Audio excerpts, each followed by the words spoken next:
Welcome back to Lab Talks. It's the podcast where we dive deep into the world of clinical laboratories through real conversation with real people, subject matter experts. I'm your host, Irina Ashman, a lab recruiter, and your guide into the world of the clinical labs and laboratory medicine. And today we're going to spotlight one of the most high stakes environments in all of healthcare, which is, of course, blood bank. And I have a very special guest. She is a subject matter expert in blood bank transfusion medicine. Her name is Colleen Hinrichsen, and she is the laboratory supervisor at Quest Diagnostics. Very thrilled to have you today with us, and thank you so much for joining. Thank you so much, Irene. All right, so let's dive right in. So we all end up somehow, in the jobs that we have. And as I speak with blood bank professionals, it seems like every person has almost a unique story how they ended up in blood bank. Maybe even there's like a personal twist that have pulled you into this specialty. Do you mind sharing yours with us? Sure. So when I was a student and going through my clinical rotation, when we go through the hospital, Mhm. we rotate through all the areas of the laboratory. So microbiology, chemistry, hematology, and blood bank. And blood bank just kind of like drew me in. It was very fascinating. I liked watching, people read reactions. In the old days, you held the test tube up and you shook it and you looked at it in the light. People don't really do it that way anymore. Now there's so much automation in the field. But that's kind of what drew me in. I liked the hands-on aspect of blood bank. And I think that's why people also like micro, which was my second favorite department after blood bank at the time. For sure. Still is, actually.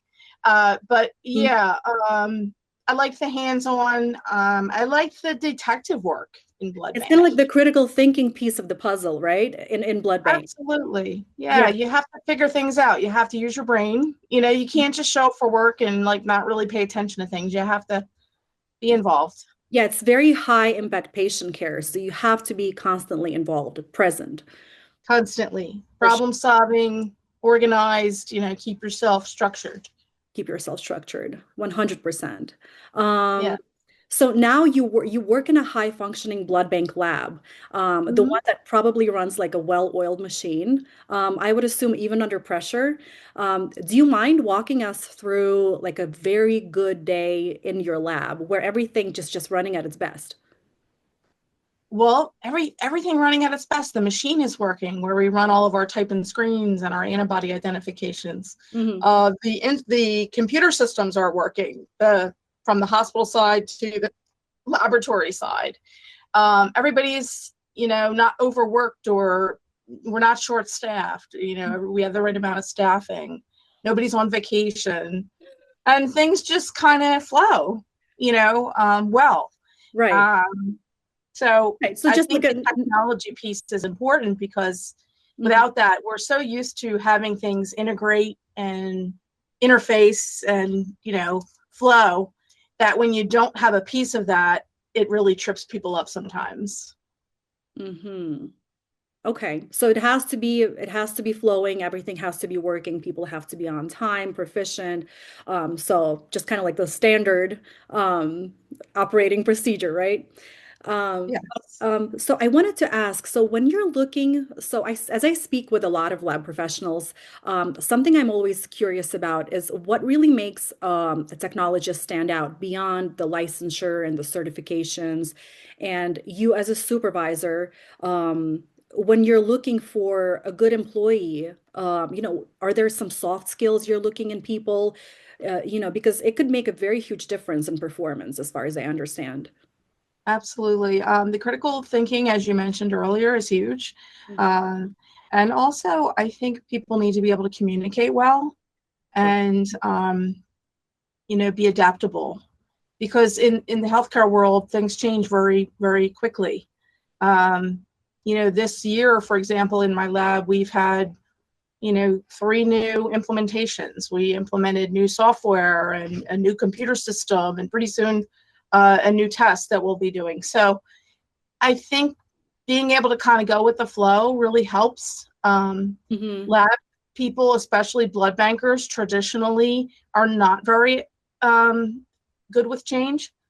So I think more and more now that we're getting the newer generation into the field and things, I think the younger generation are a little more, able to flex into newer things. It just takes people longer, depending on, how long they've been in the field and how resistant maybe they are to change, to kind of move to that next step. That's the hard part for people, I think, sometimes. But so I think if you have that change mindset that, it's always going to be there, whether you like it or not. Sometimes, we don't make these decisions. Sometimes they're made at a higher level.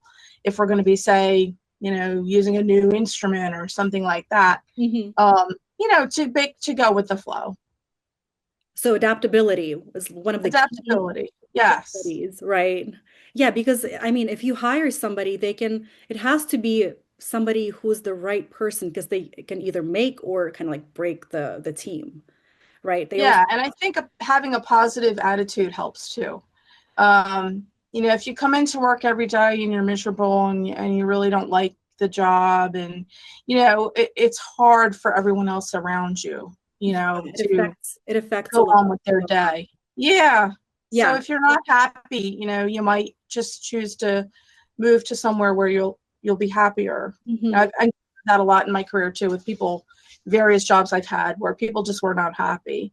And I've encountered that actually myself too. So, sometimes it's time to move on and try something different. Yes, for sure. Change is good. It's hard, but it's good in all aspects of our lives, right? Right. So as we're speaking about new things coming in, new technology evolving super quickly nowadays, it's just we're trying to keep pace, just, to catch up with what's new. What's new in the blood bank world, in the transfusion medicine? Anything in the world of AI that you're using or potentially will be using? Well, actually, it's funny you mentioned that. Just this week, we actually implemented a form of AI in our lab in the blood bank. And that has to do with software that we use on our automation platform, where it can help the staff identify antibodies that are present in a patient sample, which is huge in blood bank. I mean, that's like the investigative part of the work that we do. And there are some techs who are hesitant to embrace the technology. They want to sit and do it the old way, where you're handwriting everything and you're doing your rule outs and all of that. And I get that. That's why we like blood bank. We like that hands-on, right? Right. But at the same time, there are tools for us to use, like this AI. It's called an algorithm, but it's, I guess, machine learning, or not exactly sure, honestly. But interesting. So it helps you identify. It helps you identify, or it basically just does the work for you. It helps identify, narrow down from the thousands of possibilities it could be, to a few possibilities it could be. Wow. And, it saves probably about 30 to 40 steps. That was if you my were to question. do all that manually. How much time are you saving? And time. I mean, it's like literally seconds, and you have an answer, or at least mostly the answer. I'm not going to say 100% of the time, but from what I've seen, it's at least 95% of the time correct. Wow. We had to validate, that software with what we would do manually, and it's almost spot on. And that's huge, because how much time are you saving? Cool. It was very cool. How much time are you saving? Is it like half an hour? Well, normally it would take us to do, on average, maybe 2 hours. And once you have your testing part of it done, it takes, less than a minute. Less than a minute? That's incredible. Yeah. And, you have a patient that needs a blood transfusion and they have 3 antibodies, and you have to order the blood from a blood supplier, and all that takes time. If you can just imagine shaving off that 2 hours into, like, let's just say 5 minutes, I mean, that's transformational, amazing. Right? Transformational. Another example I can think of AI is on the hospital side for transfusions when the patients are receiving blood. There's some functionality out there now where there's been some papers on it, but where AI can be used to help identify transfusion reactions quicker than a human can. So say the patient is, not conscious or not awake, and maybe they're getting a blood transfusion, the software could alert the nurse, hey, your patient is having a change of vital signs, or, you might want to look at your patient that could be having a reaction, to help, again, identify the process faster. So I think that's huge too. I don't know if it's going to be widely adopted, but it has been adopted in certain centers in the United States. So we'll see where that goes. That's revolutionary, almost. Yeah, because with every new innovation that they come up, it's absolutely, first of all, it's cost efficient, probably. It's saving time, lives, and it's more efficient for all of the labs, for everyone. absolutely. And it's very patient centric, Yeah. So since we're talking about innovation, I read something lately and it's kind of shocking.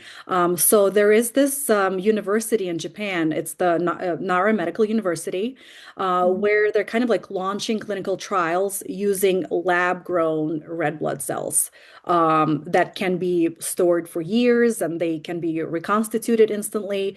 And then potentially they can be universal. So this could potentially transform trauma care, emergency medicine, and just routine transfusions. What's your take on this? Have you heard about it? I have not heard about it. Like I'm science not fiction almost. surprised because I know things like this have been tried before, especially in the military settings. But it never really took off for standard of care, for patients in non-military settings, civilian, I guess I should say. Yeah. So it'd be interesting to see where it goes because, I'm all for things that can help, improve the blood supply. Sometimes there's times when we don't have enough. Right. And, like you said, traumas and, now they're stocking blood on a lot of ambulances nowadays. That's becoming very common. So yeah, absolutely. If that can work, Yeah, just hey, like imagine it's almost like something from science fiction having a lab-grown blood cells. yeah, it's just, I hesitate only because Uh-huh. that we've always learned that there's no substitute for blood. And so far there really isn't, but I'm open to see where it goes because it could help us. Yeah. So Yes, for sure. Since blood banking is one of those fields where, if you make a mistake, you can immediately endanger a patient's life. Somebody's life is at stake, right? The stakes are incredibly high. So I wanted to ask you, when you train and when you actually evaluate your staff to ensure that they understand kind of like the gravity of every single test and the cross match and the transfusion, how do you like evaluate and how do you train those people? I think people really do learn by making mistakes. And I don't mean making mistakes to the point where it's going to harm a patient, but I mean making those little mistakes along the way and you learn from them, when you learn not to do them again. So, So I think that it's all, people don't come in with really good critical thinking skills or, problem solving skills necessarily. We have people that come in from other countries as travelers and, the skill set is very different depending on where, you're getting an employee from. So it's not like it's a one size fits all type of, evaluation, but sometimes those critical thinking skills are just not there and you have to kind of build them. right. As somebody is training, you have to say, well, what do you think would happen if X, if this happened or if that happened? And can you see how that could harm the patient? You kind of have to be drilling them along the way. I had a newer staff come into me the other day and ask me about an antibody question about a antibody that we don't see very often, and she's thinking out loud to me, getting ready to ask the question, and I'm like, you can answer this yourself. You're like 90% of the way there just with what you're explaining to me. And she's like, oh yeah, because this, she figured it out kind of as she was saying it. I'm like, Mm. she's asking really good questions. And I said, that's a good thing, because you're thinking, Yeah. you're not just kind of like going with the motions, which You is not sound good like in the you blood sound bank. like you sound like you're a good mentor. You sound like you're enjoying to educate, the younger generation for sure. And I do really enjoy it. I'm also an adjunct teacher as well for 2 colleges. So I do think that's important, to be in the educational part of things. yes, yes, for sure. I can definitely see that see that in you. But you also mentioned that some mistakes are permittable, right? So like in blood bank, I would assume like in my mind, everything will lead to something scary in blood bank if you make a mistake. But you mentioned that some mistakes are permittable, and some mistakes are absolutely not. So what's the difference? Which ones are? Well, the permittable ones are the ones where something stops you before you actually make the mistake. So we call it, in our world, we call it a near miss. Hmm. So it's something that could have harmed a patient had it not been caught beforehand. And, we have those maybe every day, Hmm. twice a week, I see. several times a month, I see. where somebody will, I should have done that because this happened or that happened. Hmm. The computer system is a very hard stop, so to speak, Right. where we'll get warnings and we'll get, hey, are you sure you want to do this? And before you acknowledge that by clicking, you really want to think, do I really want to do this? Is that the Mhm. right thing for the patient? So sometimes there's overrides in the computer system where somebody can bypass a warning. Yeah. And, we make it very stringent so that only the very not clinically significant things can be bypassed. But if it's very, if you're trying to give a wrong blood type to somebody, the computer system wouldn't allow it. So Yeah. Yeah. that Gotcha. type of thing, Yes. Yes. So it acts as a gatekeeper, basically. a gatekeeper, yes, Gotcha. checks and balances the whole process. Otherwise, I don't see anybody going into blood bank knowing the risks that they're taking, right? It just doesn't make sense. Absolutely, people can be scared, especially newer techs in the beginning. That Mhm. they can be scared of blood bank and hesitant of Mhm. making a mistake. But the technology is there to help us. The computer system, the automation, electronic cross matching is huge. Mhm. That wasn't really around 30 years ago, but Mhm. um, nowadays it's like the standard. Most hospitals have electronic cross matching Right. in Right. place. So that's huge too, because it saves time and it's safer than somebody doing it by hand. For sure. So For sure. Well, this has been such an enlightening conversation, and your insight into both the technical and the personal sides of blood banking are absolutely invaluable. And thanks so much for sharing your experience with us today, Colleen. no problem. Thank you, Irene.